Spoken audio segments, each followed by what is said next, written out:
الإعلام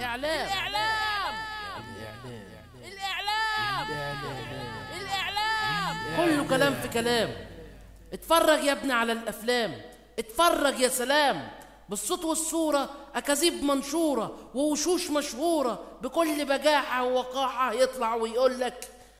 طبعا أنا معترض كتير جدا على استخدام المفرط للآيات القرآنية، لأنه أنا مسلم ضد الإسلام، أنا مسلم ضد الإسلام. تقول له عايزين نطبق الشريعة، ايه دخل الله بالسياسة؟ يقول لك شريعة ايه اللي هتطبقها؟ ما هي متطبقة. ترد عليه وتقول له قصدك نظامك القديم طربقها مش طبقها. قوانين كلها إفساد حطها لنا أهل فساد. عايزين نبني الأمجاد، عايزين نمشي لقدام. يطلع ويقول لك أنا مسلم بس ضد الإسلام، ويقول لك حرية الرأي مكفولة. يقطع في كليبات ويجزق ويقص من هنا ومن هنا ويلزق ويشتم فيا وفيك ويهزق ويطعن في الأعراض بسهولة ويقول لك حرية الرأي مكفولة. الكذب الحصري في الإعلام المصري مصنع الأكاذيب، ولا يعرف غلط ولا يعرف عيب، هدفه الأول التخريب. لو قلت له يا راجل اللي انت بتعمله ده حرام، يقول لك ما انا قلت لك انا مسلم ضد الإسلام. وديمقراطية لعبة مسلية مع الديمقراطية حتى لو جابت حماس والإخوان المسلمين تولع. لو جت باللي انتوا عايزينه تبقى حلوة وجميلة، وهي لو جت باللي انتوا مش عايزينه تبقى مش هي. لعبة مسلية، لو ليك حلوة جميلة حرية، عليك تبقى دولة دينية. وانتوا اللي عارفين يعني ايه دولة دينية. بتضحك على مين يا ابن الحرية؟ ترجع وتقول له اللي انت بتقوله ده مش من الإسلام، ويقول لك أنا مسلم ضد الإسلام. وتعال نشوف الإعلاميين بتوعنا، أولهم عمو كراكيب أقرع وعجيب، يرفع لك حاجبه ومش عاجبه وبسبب ومن غير سبب قلة أدب. تجربتكم متخلفة بنت 60 كلب، وهو ده واجبه. وقبلنا قالوا إن طلع العيب من عمو كراكيب ما يبقاش عيب. ومراته تدليس، كدبها كدب رخيص، أحاديث كلها تهييس. قبل ما تسمع منها قيس، أصلها مش من الفلول، دي أم الفلول. قاعدة تقلب كلام معدول، قاعدة بتلعب بالعقول. والباشا تلفيق عكاشة، لو عملوا مسابقة يطلع فيها الأول في الوحاشة.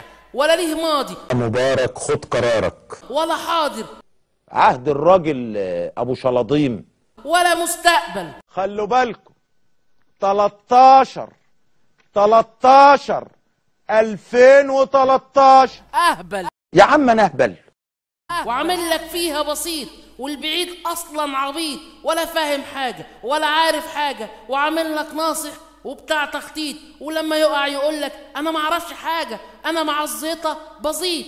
والخالة سرطان تضرب البوية والألوان، شغل جنان في جنان. تنزل من بيتها تعمل نمرتها، عارف إن حلتها هطلعك على قناة ترتانة. ولا الأراجوز الساخر بيكذب كذب ملوش آخر. ما احنا عارفين الإيد اللي بتلعبه بايخ جدا ومستظرف.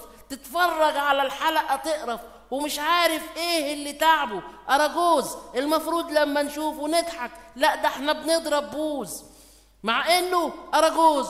ويقول لك ده دكتور، ما تروح للطب احسن من الطرطور.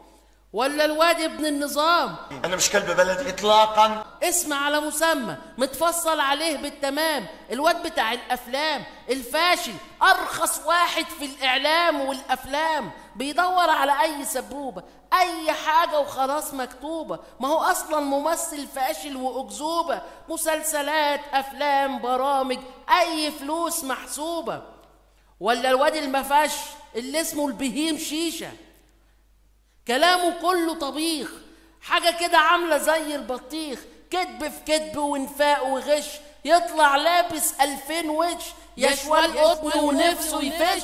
ولا بتاع برنامج، يمكن برنامج اسم على مسمى، بركاتك ياللي ما تتسمى، أخبار كلها حصرية، ده انت وصلت للعالمية. يقولك الخبر قبل ما يحصل، يعني عايزين نطمئن على المجمع العلمي اللي بيتحرق، ويقول لك الخبر وبعد كده يحصل البيضة ولا الفرخة. ساحر اشهد لك بالعشرة، انا بسمع منك النشرة علشان اعرف اللي هيحصل قبل ما يحصل. لعيب اخبارك ملعوبة. مصر تحترق، مصر بلدي وبلدك بتتحرق. اهي دي الاخبار المطلوبة، لا تقول لي امن دولة ولا مزاولة، ده انت مش اعلامي، ده انت بلوى.